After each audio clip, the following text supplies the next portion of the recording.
Hello, this is Piyush Chaudhary, Assistant Professor, Department of English, Hansraj College, welcoming you all to Hansraj e-Samvaad Center, a center established under the aegis of Mahatma Hansraj Faculty Development Center under Ministry of Education, Government of India. At Hansraj e-Samvaad, we deliver well-researched and specialized teaching content for students and scholars for their exams. Welcome to a new lecture series on GE, Readings on Indian Diversity and Literary Movements. It's a GE paper offered by the Department of English at DU. In fact, this paper is taught in several other open universities as well. So there will be some roughly 20 to 25 lectures in this long lecture series, and I'll be covering the entire course so that students can prepare for their incoming university level examinations. As we know, there are 8 different units in this paper, and I will be covering the entire syllabus in these video lectures. The course, Readings on Indian Diversity and Literary Movements, is basically a collection of several poems, short stories, essays, articles from the Indian literary canon to sensitize students to the rich cultural heritage of Indian literature and literary movements in India. The whole paper will cover, as I mentioned, folk literature, it will cover oral literature, written and non-written literature, oral traditions. It will also include Dalit literature, tribal literature, Sufi Bhakti traditions, and will be written in, these are originally written in several languages from India, such as Hindi, Kannada, Dogri, even English, Marathi, Urdu, and several other languages. So the purpose of this paper is to introduce you to the various literary works in India and along with their literary movements. So that is the course structure of Readings on Indian Diversity and Literary Movements. But today, I will firstly discuss the introductory note in this book. So it is giving right in the beginning of the book, the section, introducing diversity, as the title of this lecture is. It might not be directly useful for the exams, but it will be indirectly, it will add a lot of value to your knowledge. And you can use these points that I'm discussing in this lecture today in your exams, right? So this section is titled Introducing Diversity. This is the very first section and it's very important. Right? So I'll briefly introduce the concept of diversity in Indian literature. Then this particular section will also, talk about the significance of linguistic and cultural diversity. Firstly, referring to Amir Khusro's 13th century quote on India's multiplicity of languages and cultures. So this section, introducing diversity, explains basically, firstly, how colonialism, British Anglicization and exoticization of the Orient, modernity and print culture marginalized India's rich cultural diversity and oral traditions. So you'll be learning several traditions such as the Baul traditions of Bengal, such as the Bhakti Sufi literary traditions, right? So this particular introductory note, introducing diversity, will tell you about some features of Indian literary culture, something about the diversity. The very first quote, which comes to our mind when we look at our chapter from our syllabus, it's a famous quote by, Amir Khusro, who was also a court poet of Alauddin Khalji of the Delhi Sultanate. And look at how this topic begins. Amir Khusro writes, "As I belong to India, it is only befitting that I also talk of the things Indian. There is a different language in every corner of this land with its own system and technique. Sindhi, Lahori, Kashmiri, Kubri, and so on and so forth are the languages of India." And it is taken from his book Nuh Sifir, written by Amir Khusro. So you might have also heard that India is a very diverse country. I mean, this is something we all hear almost on an everyday basis, and it is actually true as well. And that is why we hear it. And that is perhaps, I particularly believe that this diversity is what, is the real strength of our nation. So just imagine 800 years ago from today, it was Amir Khusro who himself has written it in Urdu, in Hindavi language. It was Amir Khusro who has written such a beautiful thing about India. And, that is the introductory note with which your chapter begins, right? So you can see that even Khusro is talking about the diverse nature of India, right? So the purpose of this particular paper, Readings on Indian Diversity and Literary Movements, is, as I told you, to show you the diversity of cultures in India. You'll study Dalit culture, tribal culture, Sufi Bhakti culture, and several other cultures, right? So very importantly, we are talking about Amir Khusro, and how can we not talk about Urdu, right? And how can we not talk about Hindi, right? So why is this course readings on Indian diversity. Why is it important? So basically, it has four major aims. The aims of this course. Firstly, it aims to foster social inclusion by including various courses and poems from diverse literary backgrounds. Socially, you are including as many groups as possible. This is the very first purpose of diversity, that is, to help improve social inclusion. Secondly, it helps to promote gender sensitivity and also to reduce gender gaps. We will discuss an entire unit based on the idea of how women write literature. That is Women Speak. We'll talk about Nabanita Dev's, Sen, and we'll talk about A.K. Ramanujan. The third is it helps to promote national solidarity because students will gain unique insights about the various diverse cultures of India, and this helps in generating a feeling of national unity, right? And fourthly, it also helps to guarantee the native speakers' rights through the study of literary diversity. How? This will be done by reading literatures from the various languages such as Hindi, Punjabi, Sindhi, Dogri, English, Gujarat, Kannada, from Bangla, and from Marathi, Tamil, Dogri, and so on and so forth. So you can see that there are so many languages that we will study in this paper, but we'll study it in English department, in English translation, and this is how it's been offered by the English department in DU. In this course, we'll also learn about some diverse traditions. As I mentioned, Baul tradition. In UNESCO heritage traditions, the Baul tradition of India, of Bengal, has been counted. It has been given special mention, but how many of us actually know about the Baul tradition? Very few.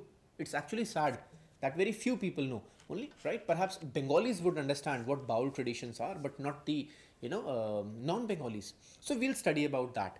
Then we'll also look at the Bhakti Sufi tradition. We would see how Guru Granth Sahib, the holy book of the Sikh community, has taken elements from Muslim poets. So there is a give and take relationship between literature always, and that's something that we'll study in this. So this reminds me of this quote, and look at this quote again, and in the topic introducing diversity, the author says, languages are constantly evolving, growing and changing vibrantly due to the inevitable give and take between cultures and languages, right? And this is actually very true.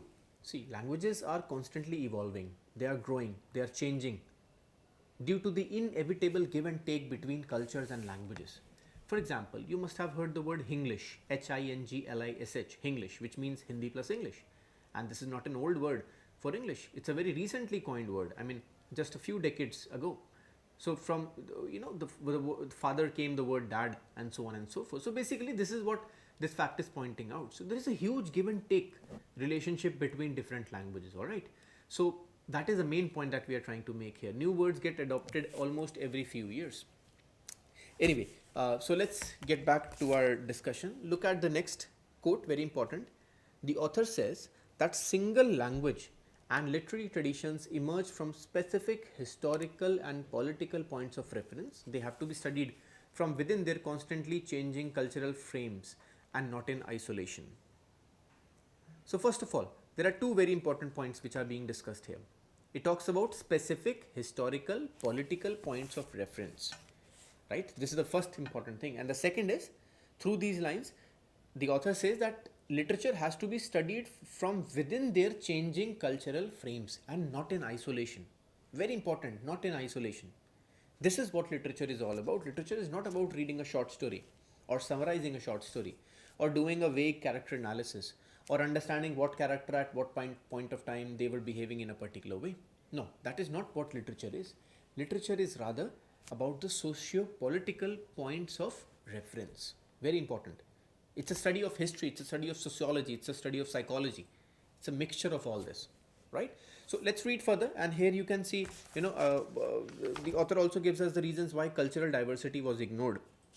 And the author says, many a scholar had commented on how the extraordinarily long period of colonialism and Anglicization had marginalized the study of the complex linguistic plurality and cultural diversity in the subcontinent by emphasizing English education on the one hand and on the other exoticizing some Oriental texts through translation. The enterprise of modernity diminished the long vibrant histories of literary cultures in different Indian languages. Thanks to the influence of Western literary canon, is the written text that has long been the marker of high culture. In that, the dynamic oral traditions of folklore and multiple traditions of storytelling get pushed to the periphery. There is a need to break out of this, right? So, reading these lines, we get to understand how in academics, in universities, in schools, and in the popular public imagination and the popular, basically how cultural diversity was ignored, why it was ignored. So, you just read this passage again and you will understand it, right? It was a colonial discourse. The language is if you just try to read it closely, you will understand the larger point here. So the very first point is how the extraordinarily long period of colonialism and anglicization marginalized the study of complex linguistic plurality and cultural diversity. Before colonialism, the Sufi and Bhakti traditions were quite in force. It was very powerful, but the British presence, the colonial presence actually diminished the, which were, and the traditions, the Indian traditions were diminished by emphasizing English education, and on the other hand exoticizing some Oriental texts. So you exoticize it and then you make it almost a different sphere, right? So similarly the whole West, the West part of the world, they have exoticized the East, they have exoticized India, that India is the land of the Orient. So that is the point I'm trying to make, that the West has centered themselves around everything, right, and exoticized countries like India. So this is the point that we are trying to see, so exoticizing Oriental texts through translations. But anyway, the first point was colonialism, the second was exoticizing the Orient, and the third is modernity in the passage that we just now read. So modernity diminished the importance of colonialism. But when we talk about print culture, for example, when we talk about the arrival of print culture, it led basically to the standardization of scripts.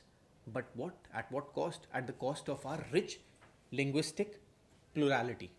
Modernity and the arrival of print culture, it led to standardization of scripts, and it reduced the importance of storytelling, oral traditions, tribal traditions, so on and so forth.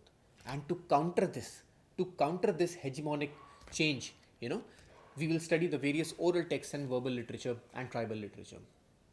Right? Then the last fourth point is that oral tradition was already slowly waning with the advent of modernity.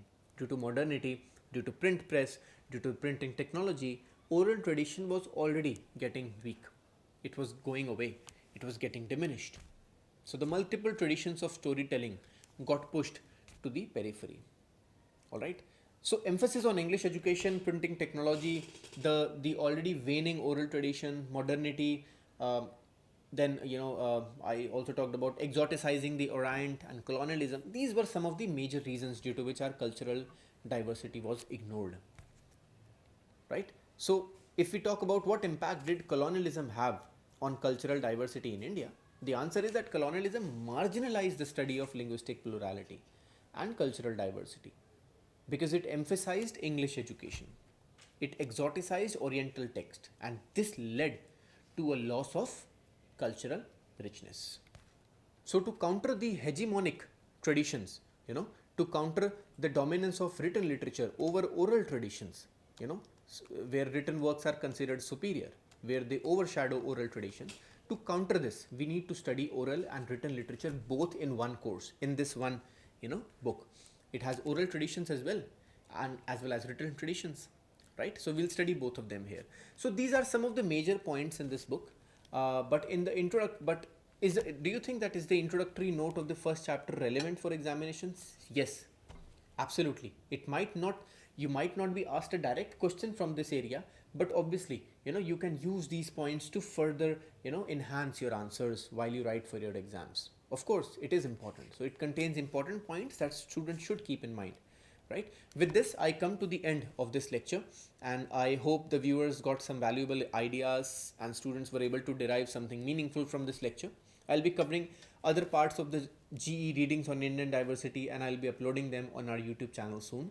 So stay posted on this channel and keep watching and sharing this video with others.